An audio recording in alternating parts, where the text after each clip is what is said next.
चाकणकरांनी बोट कापून रक्ताने तंत्रमंत्र केलंय.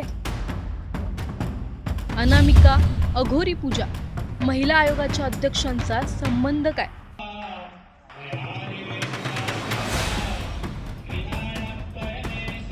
अशोक खरातच्या प्रकरणात रुपाली चाकणकर पुरत्या अडकल्या. रक्तकरण की राजकारण? चाकणकरांच्या मागे नेमकी कोणती पीडा? सध्या महाराष्ट्रातील एप्स्टीन फाईल्स म्हटलं जाणारं नाशिकचं कॅप्टन अशोक खरात प्रकरण, एकनाथ शिंदेपासून ते रुपाली चाकणकरांकडे वळलेलं हे प्रकरण रोज नवीन खुलासे घेऊन येते. 58 व्हिडिओज, अत्याचाराचा आरोप आणि सर्वांच्या केंद्रात असलेलं नाव म्हणजे अशोक खरात. पण अशोक खरातांच्या या प्रकरणात चाकणकरांचा अँगल काय? त्यांच्या गळ्यापर्यंत हे प्रकरण कसं येतंय? चाकणकरांचे असे काय व्हिडिओ समोर येत आहेत? रुपाली ठोंबरेंपासून सुषमा अंधारे, दमानिया यांचे चाकणकरांवर नेमके काय आरोप आहेत? सर्व जाणून घेणार आहोत या व्हिडिओमधून. त्यामुळे हा व्हिडिओ शेवटपर्यंत नक्की पहा आणि टाइम्स नाऊ मराठीच्या सर्व माध्यमांना सबस्क्राईब आणि फॉलो करायला विसरू नका.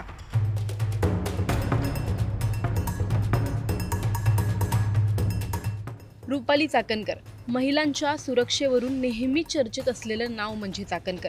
आम्ही जरा पोथ्या पुराणांमध्ये जास्त अडकून राहिलो आणि संविधान आमचं वाचायचं राहिलं. सासरी जाणाऱ्या लेकीच्या हातात संविधान द्या, हे शब्द देखील चाकणकरांचेच आहेत बरं का. चाकणकर या अशोक खरात प्रकरणात आता पुरत्याच अडकत आहेत का, अशी चिन्ह दिसत आहेत. अशोक खरात प्रकरण समोर आलं आणि त्यासोबतच चाकणकरांचा छत्री पकडलेला पहिला फोटो व्हायरल झाला. मग कधी चाकणकर अशोक खरात यांचे पाय धुतानाचे व्हिडिओ समोर आले. धक्कादायक म्हणजे चाकणकरांनी खरातांची तुलना ही थेट विठ्ठल अशी केली आहे. हा व्हिडिओ नीट पहा.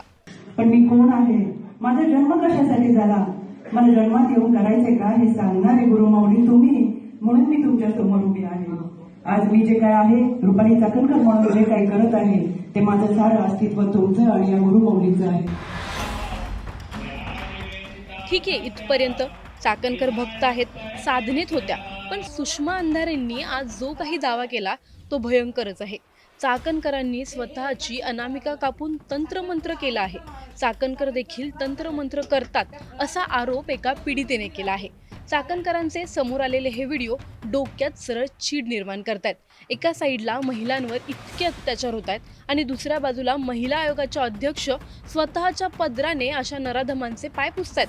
रुपाली ठोंबरेंनी केलेल्या मागणीनुसार चाकणकरांनी खरंच पदाचा राजीनामा द्यावा, कारण त्यांच्या म्हणण्यानुसार चाकणकर पदावर असल्या तर त्या नक्कीच 100% पुरावे नष्ट करणार. या प्रकरणी दमानिया यांनी देखील राजीनाम्याची मागणी केली आहे. त्यामुळे रुपाली चाकणकर आता किती समोर येऊन या प्रकरणाचा खुलासा करणार हे पाहण्याजोगं आहे. शेवटी प्रश्न एका व्यक्तीचा नाही, प्रश्न आहे व्यवस्थेचा, सत्तेचा आणि समाजाच्या विचारांचा. जर आरोप इतके गंभीर असतील तर सरकार गप्प का आहे? या प्रकरणाची सखोल आणि निष्पक्ष चौकशी होणार का, की पुन्हा एकदा हे प्रकरणही राजकीय दबावाखाली दडपलं जाणार आहे? रुपाली चाकणकरांवर जे आरोप होत आहेत त्यावर त्या स्पष्टपणे पुढे येऊन उत्तर देणार का, की फक्त व्हिडिओ, आरोप आणि प्रत्यारोप यामध्ये सत्य हरवणार? महिला आयोगाच्या अध्यक्षपदी असताना त्यांची जबाबदारी अधिक मोठी नाहीये का? अंधश्रद्धा आणि तंत्रमंत्रांच्या गोष्टींना आपण अजूनही का खतपाणी घालतोय? संविधान, विज्ञान आणि कायदा असताना अशा गोष्टींवर विश्वास ठेवणं म्हणजे समाज नेमका कुठे चाललाय? आज आरोप आहेत, उद्या सत्य बाहेर येईल, पण तोपर्यंत सत्य दडपलं जाणार की आणखी काही उघड होणार? न्याय होणार की राजकारण जिंकणार? तुम्हाला या प्रकरणी काय वाटतं? कमेंटमध्ये नक्की कळवा. व्हिडिओ आवडल्यास लाईक व शेअर करायला विसरू नका. तसंच अशा नवनवीन अपडेटसाठी व माहितीपूर्ण व्हिडिओजसाठी टाइम्स नाऊ मराठीला नक्की फॉलो करा. की चाकणकर बोलत नाहीये की चाकणकर फरार झाल्या, हे एकदा चेक करावं लागेल. चाकणकर आहेत का महाराष्ट्रात, की चाकणकर फरार झाल्या? त्या फरार झाल्या असतील तर अजून गंभीर आहे, कारण चाकणकर या प्रकरणात 100% अडकू शकतात असं अनेक जाणकारांचं म्हणणं आहे. आणि मी तर त्या ज्या काही गोष्टी आता समोर आणत आहे हे अजून गंभीर आहे. आता चाकणकरांच्या संबंधाने काय आपण विचारत होतो,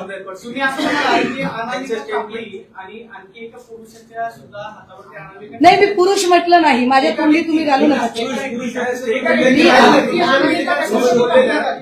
अनामिका ऐका, मला ऐका, माझा मुळात स्वतःचा म्हणजे माझं एकूण व्यक्तिमत्व सगळ्यांना माहिती आहे. माझा कुठल्याही कर्मकांडावर कधी काही विश्वास नाही. पण मी रात्री त्या बऱ्याच गोष्टी तंत्रमंत्र म्हणजे माझा अभ्यास विषय नसताना मी त्याचा अभ्यास रात्री उशिरापर्यंत करत बसले. तेव्हा मला कळलं की अनामिका का कापतात, तर सूर्य म्हणजे यश, शुक्र म्हणजे आकर्षण. यश मिळवायचं असेल, काही गोष्टी आकर्षित करायच्या असतील तर अशा पद्धतीने अनामिका कापली जाते. ही कापताना विशिष्ट वेळ निवडली जाते. मग आमोशा वगैरे. मग आता जे काही फोटोज होते जे पीडितांकडून आम्हाला मिळाले त्याच्यामधला त्या तारखा म्हणजे त्या तारखांचं पंचांग काय, ते पंचांग जेव्हा आम्ही शोधायला गेलो तेव्हा 2 सप्टेंबर 2024 सोमवती अमावस्या होती असं एक कॅलेंडर समोर येतं. आता त्याच्यात त्या पीडितांचं म्हणणं होतं की 2 लोकांनी अनामिका कापली होती. आता ते 2 कोण, तर एकच माणूस मला म्हणजे एक व्यक्ती मला कळली, मला दुसरी व्यक्ती अजून कळली नाही.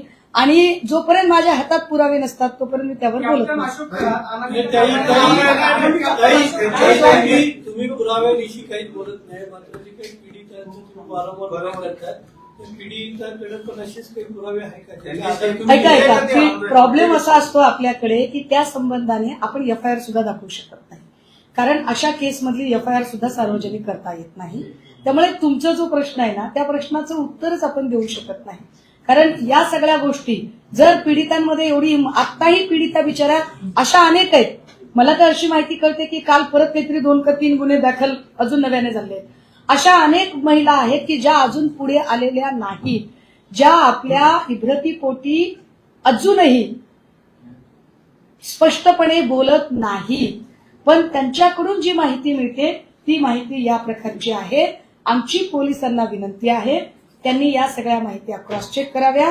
आणि जर चाकणकर इतका तो धक्कादायक खुलासा की त्याच्यात दिसतंय क्लिअर कट.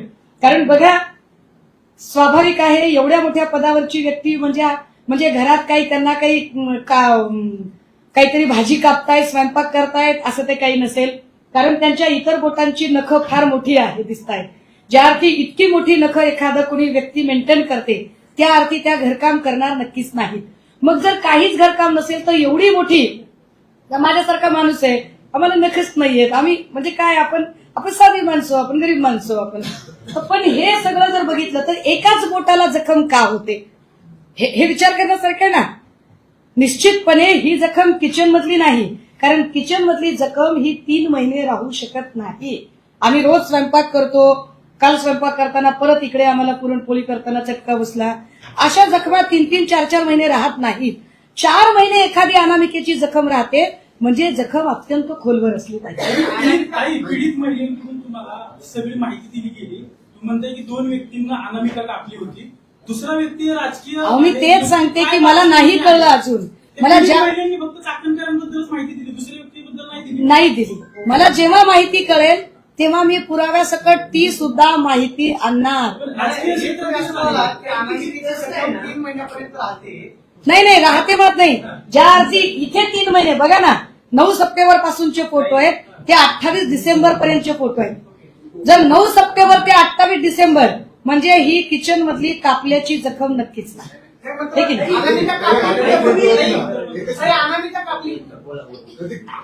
त्याचा काही विधी वगैरे असतो का? त्याचा विधी असेल नसेल मला काही माहित नाही किंवा त्याचं काय असतं मला माहित नाही. परंतु या सगळ्या तंत्रमंत्रामध्ये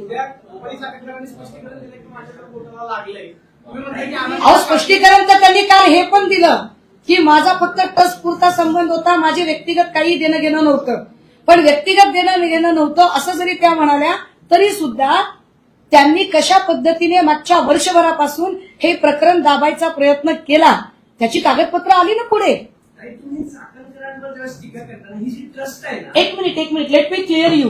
मी ही टीका करत नाहीये. हा जो मुद्दा मांडते हा मुद्दा पक्षीय राजकारणाच्या पलीकडचा आहे, कृपया समजून घ्या.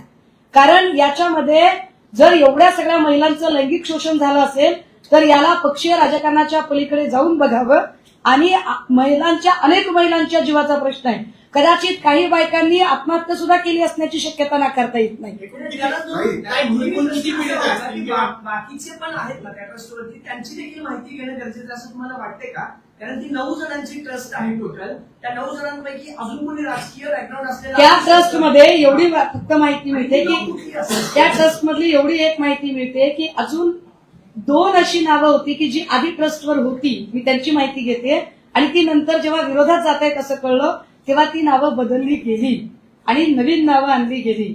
त्याच्यामध्ये अनेक नावं, मी म्हटलं ना की माझ्याकडे त्या नावांची यादी सुद्धा आहे. मात्र त्याला आधार देणारे डॉक्युमेंट जोपर्यंत माझ्याकडे येत नाही तोपर्यंत मी ती नावं डिस्क्लोज करू शकणार नाही. माझ्याकडे असलेल्या पुराव्यांच्या शिवाय मी एकही शब्दाची अधिकची माहिती शेअर करणार नाही. दादांचा जो विमान अपघात झाला त्याच्यावर आता अमोल मिटकरींनी प्रश्न उपस्थित केला की बारामतीतले घराबाहेर आणि मुंबईतले घराबाहेर जादू टोली